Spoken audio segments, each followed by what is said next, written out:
back out and do some assessment of the trail, and hope you're all well and enjoying some summer-like weather now. So we're going to start with a few ground rules, and I'm going to hand this off to Dave and Tiffany, who really know what's going on. But first, I just ask for your patience as we get going here today. Doing any technology training, let alone over Zoom, can certainly present some challenges. So if we did not have a chance to answer your question during the call, we'll be available to do that afterwards. So just hold your questions if they're not answered.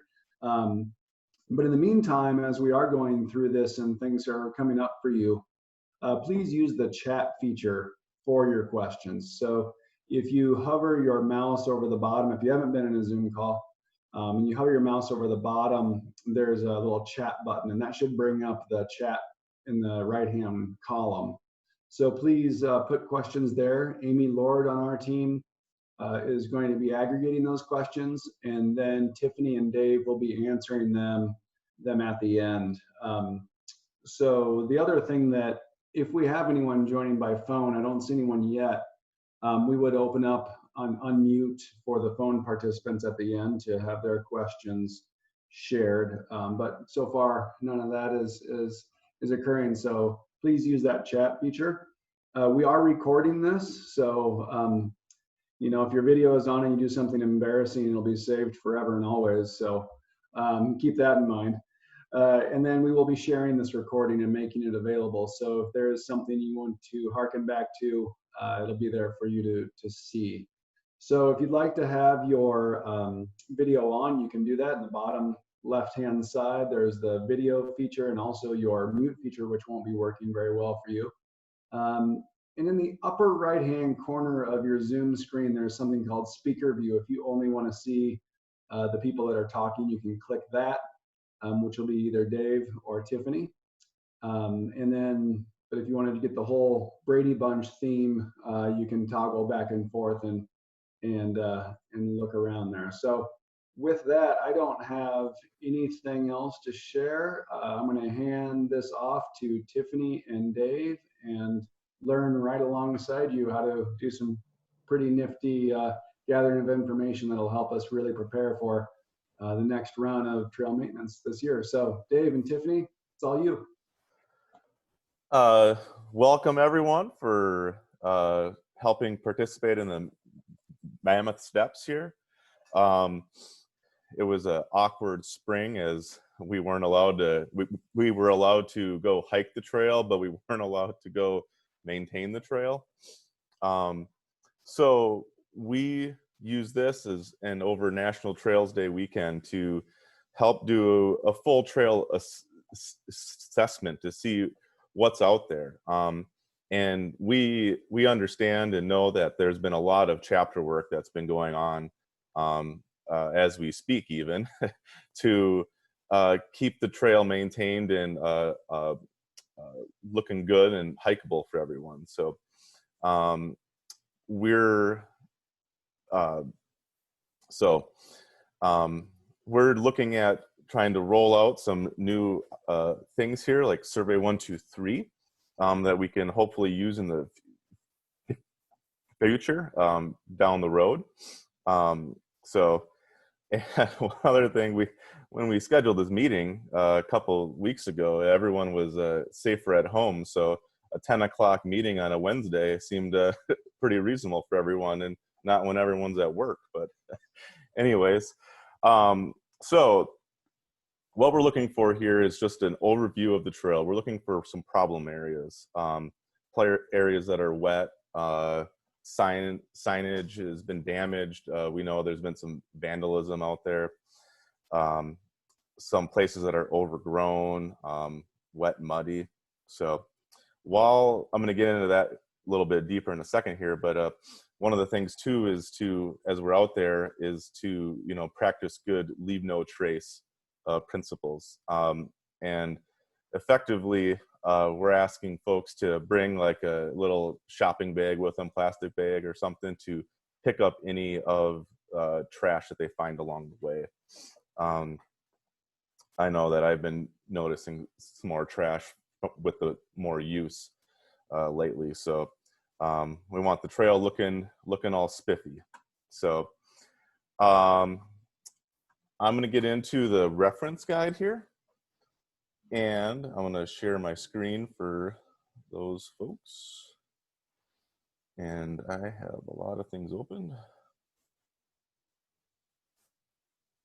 Okay, so here is our reference guide.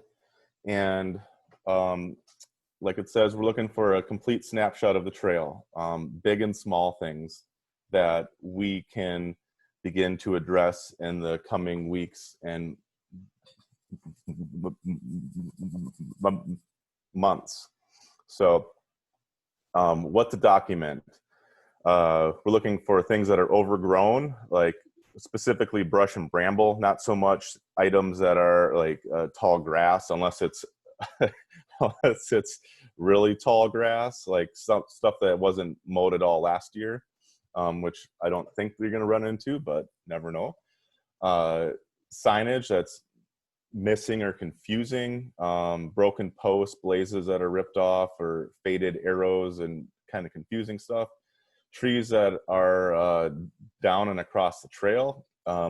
We are getting reports from the storms that rolled through last night that we have some trees down in areas. So using getting out there this weekend will be able to help pinpoint those areas. Areas that are wet or muddy, rutted, washed out areas where erosion's been happening. Any damage to bridge or boardwalks, any social use paths that are developing, and any other things of note that you see that are not captured under these categories. So what we're looking for here can be used either with Survey 123 or with a pen and paper. We're pretty excited about the ability of Survey 123 to capture information and easily display it to people from all across the trail. So Tiffany will get into this into this a little bit further later with Survey 123, but it's a super easy app. Especially when you preload some of your information. But when using the app, we want you to go to the center of the condition. So if it's a broken board on a boardwalk, well, just stand near it. If it's a wet area, try to get towards the middle of it so we get a best idea of where it is. And if you're using pen and paper, note the distance from the nearest road or landmark. This will help narrow that down. Within Survey 123, within the app, it allows for up to 3 photos to be taken, but you don't always need to take 3 photos. Take however many you need to capture what the problem area is. And the same goes true for folks using pen and pad. And then in the comments observations section, provide any further information. Like you can, like, if you have an idea, like, oh, like the trail is wet, but there's a hillside right next to the trail that maybe we could, there's an option to move the trail to higher ground or drier ground, or that there's a tree down that's pushing water onto the trail. So some of those things that may help us may help with the improvement down the road. Getting into the capture overgrown, as you can see here, these are places that they don't just need a mower through here. You're going to need loppers, hand saws, a brush cutter. So we're looking for areas areas like this. And some areas, like I said, there may be a few areas that have really tall grass from last year. If we can mark those too, that'd be great. But otherwise, just grass that's just been mowing from this year. Don't worry about that, because our chapters are fully aware that the grass has been growing this year, and we're just haven't had an opportunity to get out there yet. Signage. Here's a couple examples. Something none on this signage. The blaze is probably all right, but it's the arrow here. Not sure which way to turn. And here's a couple old arrows that not quite sure where the trail is supposed to go here. So trees that are down, if there's a big cluster, try to give a estimate of the number of trees down. And if hiking with someone, have them stand next to the trees, like in the photo on the right here, to help gauge the size of them. And if there's a tree that's just leaning over the trail, that's like up high and you can walk under it safely, that's all right. We don't need to capture that. But if it's blocking the trail and it is affecting safe passage, let's capture any of those. Moving on to wet and muddy. So it's been a wet spring in a lot of places through Wisconsin. So there's going to be places that are maybe holding a little bit of water from rain, like from last night. But if it's an area that looks like it's just a little puddle that's not an ongoing issue, it's probably fine to ignore it. But like on this photo on the left here, it looks like this is more of an ongoing issue. The trail is getting muddy. There's puddles forming. It looks like this boardwalk should probably, or needs to be extended a little bit further. So that's a kind of stuff we're looking for there. Obviously, the one on the right is a pretty blatant water over the trail. I hope we don't find too many areas like that. There will be some areas actually like that in, at least in Waushara County, around Bowen Lake, due to a high water table there. So, but we want to capture all of those. And if you can give an indication of if there is where the water is coming from, like oh, there's a stream that's been diverted onto the trail, or it's coming from a hillside seep, or it's just standing there. Any of that stuff will help us understand. And the wet, muddy areas are the ones that we're going to want. I'd prefer getting more of those, using all three photos. Some of the signage stuff can just do with one is fine, but like wet, muddy areas, it gives a broader view. I know who's ever doing and with wet, muddy, there might be areas where it's like this is a puddle here and a puddle here. This isn't two separate areas. We can just capture that as one.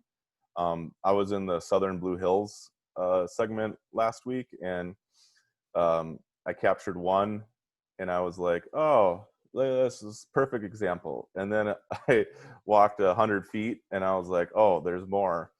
And then I kept walking, and I was like, well, this is 1,000 feet here. So I didn't need to capture individual ones. It was more of capturing the larger scale. So speaking to erosion here, rutted, washed out. Obviously, there's obvious erosion. And some of this can happen from just heavy use also, where the trail is getting rutted or washed out. So we want to capture that. This is pretty explanatory here, broken deck board. So we can go out and repair those. And if there's a social use path developing, there's a lot of reasons why they develop. Some want to go to vistas, or some want to get around a wet area. If we can capture those, we can help mitigate those. This looks like it's just going to maybe a vista area maybe, and the one on the right is just trying to get around a wet area. So,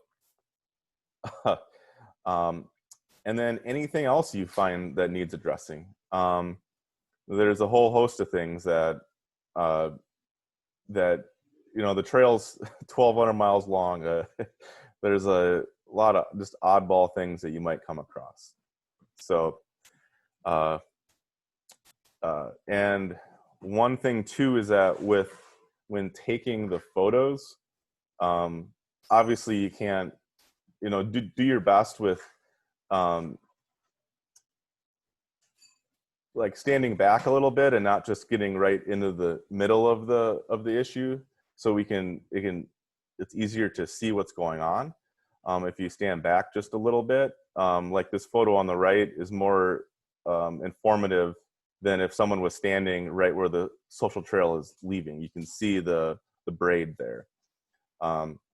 And realize that we can't affect the weather, but if it's a little bit cloudy on this weekend, would be all right for help reducing glare and shadows. But do your best to try to take photos that that are usable. So with that, I think I'm going to turn it over to Tiffany. Actually, Dave, I'm going to jump in quick, if that's all right. Just Go got ahead. got a couple quick questions, and I thought I'd throw them your way. Yep. If the chapter trail coordinator knows about some of these issues, do you still want us to document them? Yeah, because it helps give a more or a fuller scope of what we're dealing with, and that, yes, the chapter coordinator knows about it and they know about it, but I think one of the neat takeaways of this will be that we'll be able to get a view of the entire trail of problem areas and issues, and that it helps people understand the scope of what our volunteers tackle each and every year. So yes, I would still like those to be captured. Awesome. Thanks, Dave.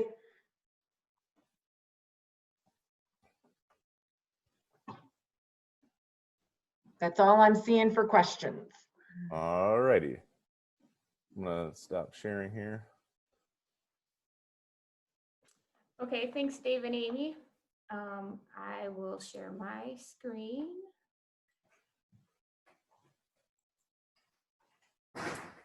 So earlier this week, everyone should have received the email from Amy that contained some of the documents. What I'm going to go through today is some of the information that was contained in the Trail Conditions Survey 123 How-To Guide. So first of all, at the top of that guide, there's information on how to download Survey 123 and how to download the survey. There's a link or a QR code. You could either click the link or scan the QR code. If you already had Survey 123 downloaded on your phone, then the survey itself, this trail conditions survey, will download to your phone. If you did not have Survey 123 already downloaded, it'll prompt you first to download Survey 123. So if you click the link or scan the QR code to get this survey, I know we've had some questions about whether you need to log in. If you click that code to get right to the survey, there is no need to log in. It's publicly available, so that link will take you right there. One other thing is you get into doing the survey, because we're capturing locational data, you need to allow Survey 123 to access your location and also to let it use your camera. So a little tip I'll show you to begin with. If you click the menu button in the upper right, those three lines, and go to settings, If you want to improve or increase the text size on your screen, you can just click text here and make it a little bigger. So whatever is easier for you to see, I'll leave it here now. Hopefully that'll help with the call. And then you could just hit the back arrow on the top, and that'll carry through all the surveys. So what we're going to start doing is set our favorite answers. There's a few things that we want to capture to know where the survey came from, and then if we have questions, we can follow up with that person. So if you tap the trail condition survey and hit collect near the bottom, you'll see the survey. So to set our favorite answers, we just want you to fill in the top 3 fields first, the information that you're going to repeat for every survey.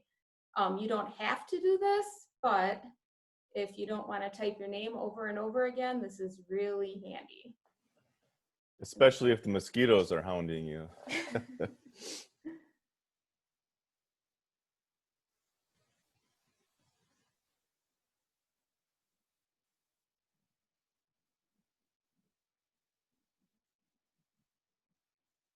So once you have those 3 filled in, you'll just go back to this upper right menu button and hit set as favorite answers.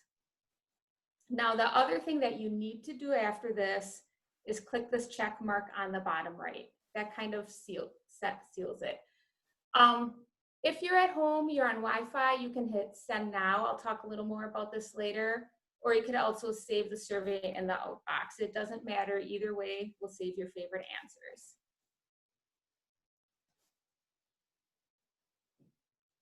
Okay, so now that you have your favorite sets, say you're out on the trail and you come across a trail condition. So we're gonna go collect that condition.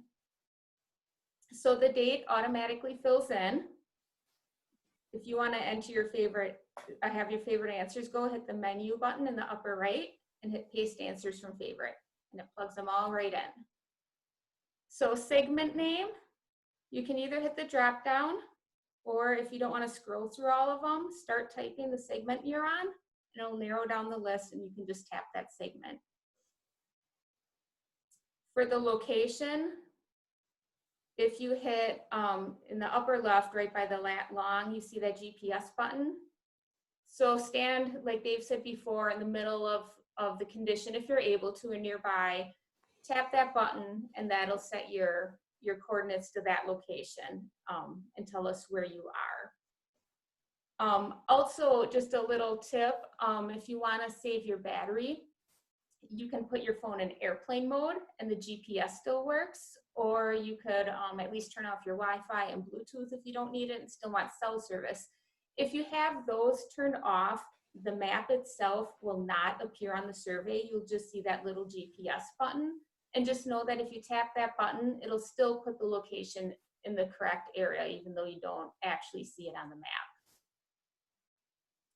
So if we go down here, we pick the trail condition that Dave was talking about. Let's say it's wet, muddy. So you tap that. And you notice right below this length in feet pops up. So for a few conditions, we want to know about how long that is. So let's say the trail is wet or muddy for 10 feet. You just type in that information, comments or observations, like Dave had said earlier, maybe down tree, putting water on the trail.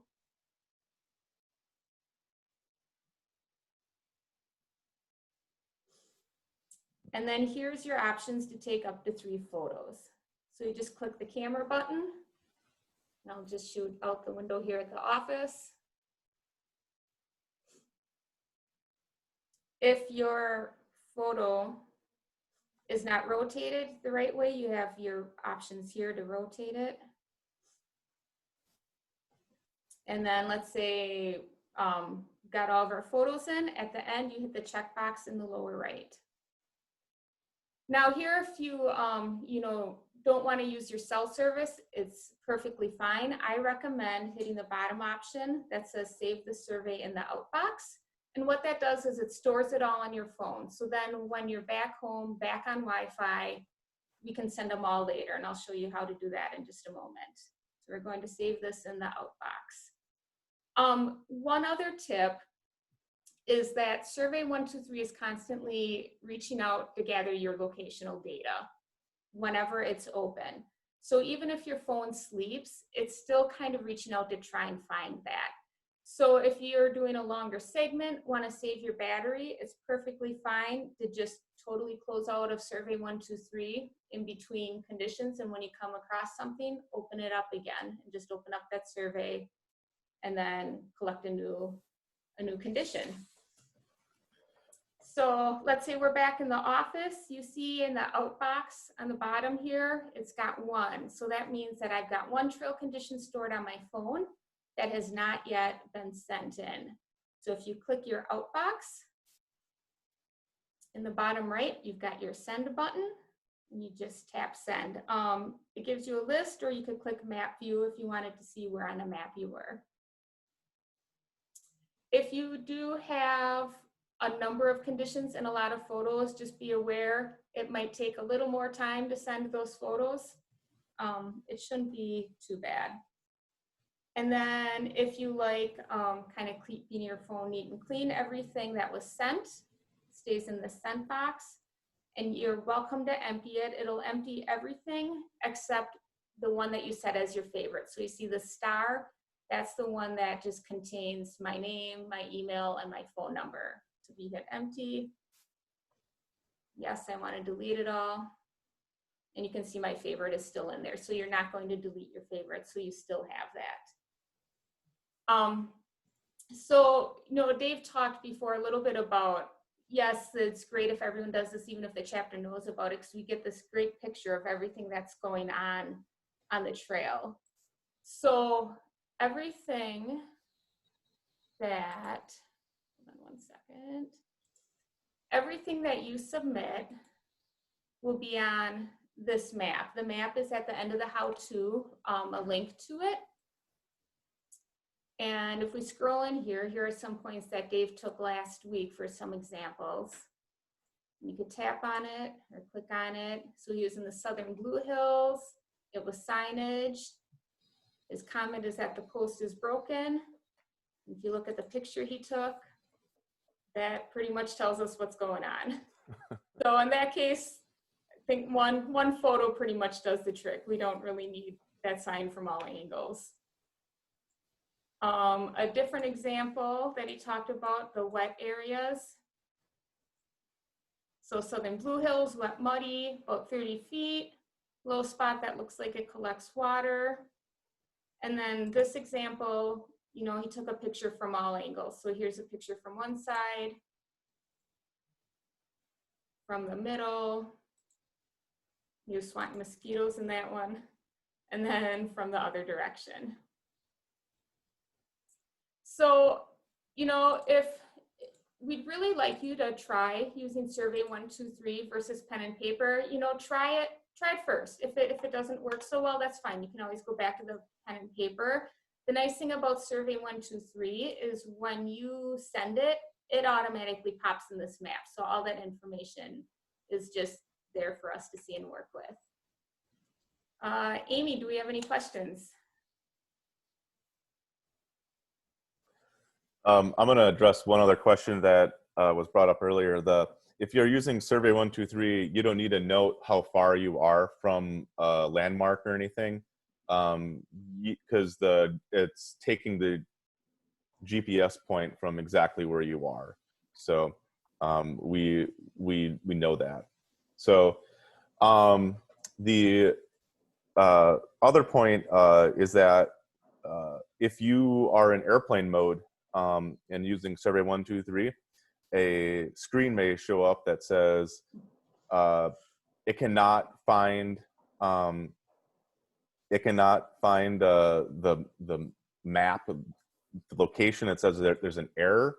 That just means that it's still collecting the accurate data. It's just that it's not connected to any signal, any cell service, so it can't create the map. So just hit OK and ignore it.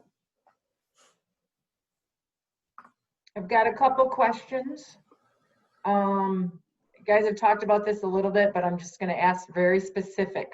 Do you need cellular service on the trail to use Survey 123?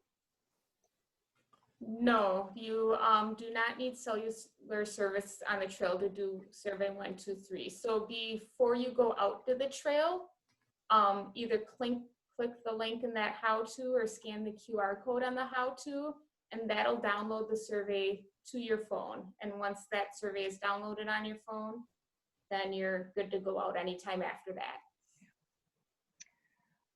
If you hike a segment and you see nothing that needs maintenance, should we still submit a report? Yes, at least send me an email saying that you hiked it, so then we know at least that segment is good. And my email is just dave@iceagetrail.org. That'd be really helpful. So.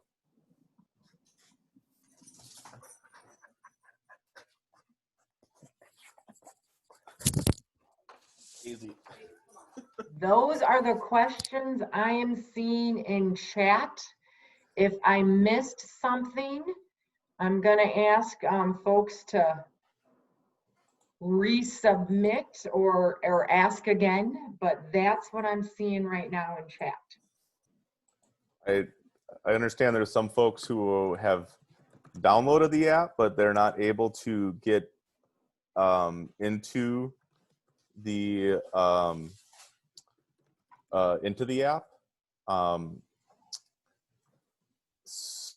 So let's see.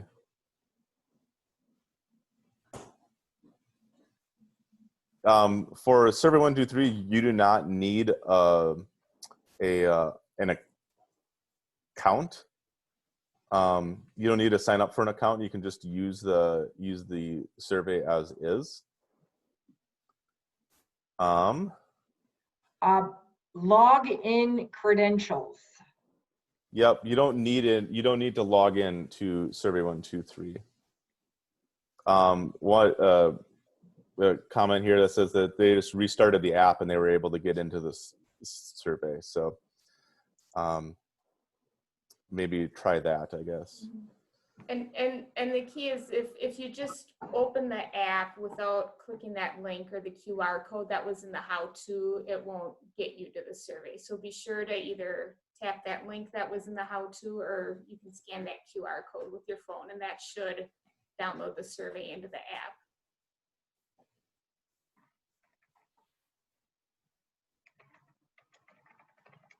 Huh.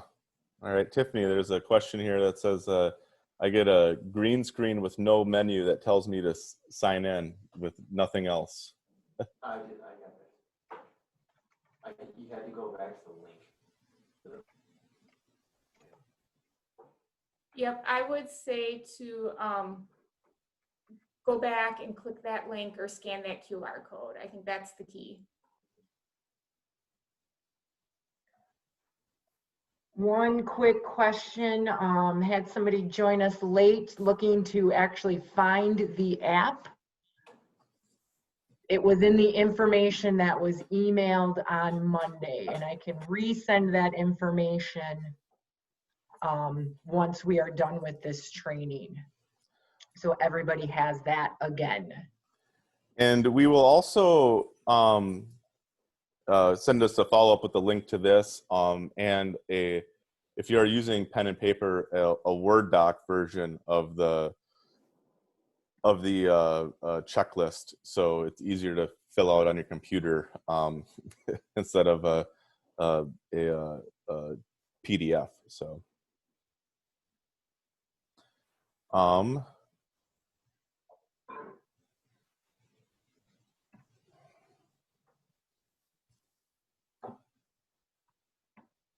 Let's see.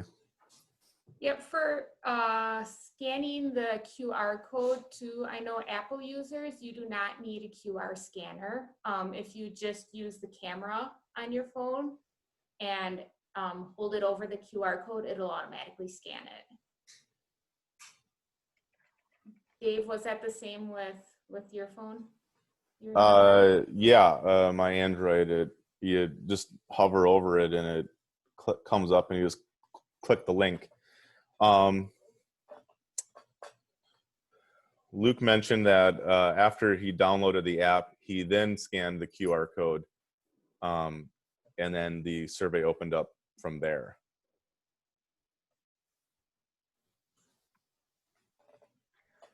One quick question. I don't know quite what it means, but please address the draft survey on the screen. And I can maybe get more explanation if you need it. I guess I'd be looking for clarification. Is the draft survey something that someone saw on their phone screen?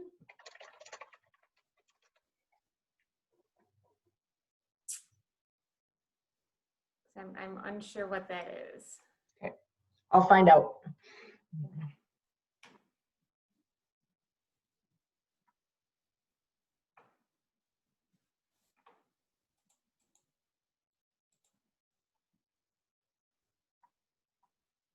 So for folks that are having issues logging in, I guess we only have a certain amount of time right now. So put the note in chat and we can follow up on an individual basis. So Tiffany and David have suggested some great troubleshooting, but if it's still not working, put it in chat and then we'll capture that and then we'll be in touch after. Is that all right, guys, to say it that way? Yeah, this is a quick one here. The question was about the draft survey again, that just, yeah, the clicking the, or saving the outbox, and then you'd start a new survey each time. Well, and also I think what it may have been, so when you're done with the survey, click the check mark in the lower right button, and that'll say whether you want to send it now or send it later. If you click the X in the upper left, it's kind of like you're closing out of the survey before it stores it in your phone. And I think that's where the question is coming, whether you want to save it as a draft and like go back and edit it. So what you really want to do, unless you started a survey and kind of was like, oh, messed it up, I don't want this, and you can click that X and delete it. But after you fill out the information, click that check box, the check mark in the lower right of your screen. And that's what's important to save it to your phone, to send it in later. So hopefully that clarified it.